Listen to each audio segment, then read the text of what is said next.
Dear students, இன்னைக்கு எல்லாரும் பிரிய போறோம். இது வரைக்கும் எவ்வளவோ பிரச்சனைகள் கஷ்டங்கள் இருந்திருந்தாலும் அதையெல்லாம் மறந்து நண்பர்களாக பிரிங்க. எல்லோருடைய வாழ்க்கையும் நல்லபடி அமைய இறைவனை வேண்டுகின்றேன்.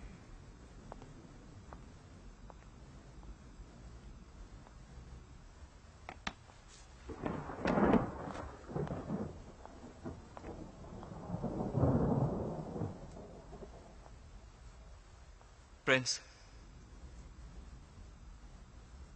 கொஞ்ச நேரம் உங்ககிட்ட பேசணும். மனசு விட்டு பேசணும். மனசுல இருக்கிற கடைசி வார்த்தை வரைக்கும் பேசணும். பிரசவத்துக்கு அப்புறம் தாய்க்கு வருமே ஒரு நிம்மதி. அந்த நிம்மதி எனக்கும் வரணும், உங்களுக்கும் வரணும். நாம பிரிஞ்சா சந்திக்க அப்புறம் சந்தர்ப்பம் கிடைக்குமா தெரியாது. இப்பயே பேசுவோம், இங்கே பேசுவோம்.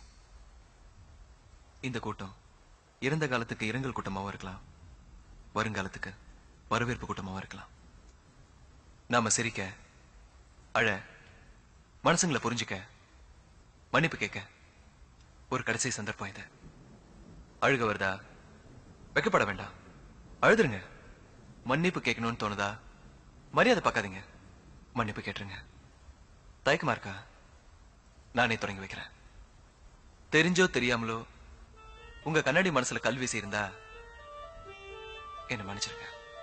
நம்ம காலேஜ் சிலபஸ்ல சொல்லி கொடுத்தது கொஞ்சம், ரொம்ப கொஞ்சம். சிலபஸ்க்கு வெளியில நாம கத்துக்கிட்டது தான் அதிகம், ரொம்ப அதிகம். காலேஜுக்குள்ள நுழையும் போது விரும்பினதெல்லாம் அமையும், அதுதான் வாழ்க்கைன்னு நினைச்சேன். இப்போ அமைஞ்சதை விரும்பு, அதுதான் வாழ்க்கைன்னு புரிஞ்சுக்கிட்டேன். காலேஜ்ல சேர்ந்த போது நம்ம மனசு எழுதாத வெள்ளத்தாள் மாதிரி சுத்தமா இருந்தது. இப்போ காலங்கிற பேனா ஒவ்வொரு மனசுலயும் ஏதோ ஒண்ணு எழுதிருக்கு. ஒரு மனசுல காதல்னு, ஒரு மனசுல கண்ணீர்னு, ஒரு சில மனசுல அவமானம்னு. கனவுகளுக்கு பின்னால போறதை விட காலத்துக்கு பின்னால போறதுதான் யதார்த்தம். வெற்றி வெற்றி மட்டுமே வாழ்க்கையா இருந்தா மனுஷன் தலை வெடிச்சு செத்தே போயிருப்பான். சின்ன சின்ன தோல்வி வேணும். தோல்வியை ரசிக்க முடியலனா கூட மதிக்கணும். என்னைக்காவது ஒரு நாள் கடவுள் என் முன்னாடி வந்து உன் ஆசை என்னன்னு கேட்டா நான் கேட்பேன்.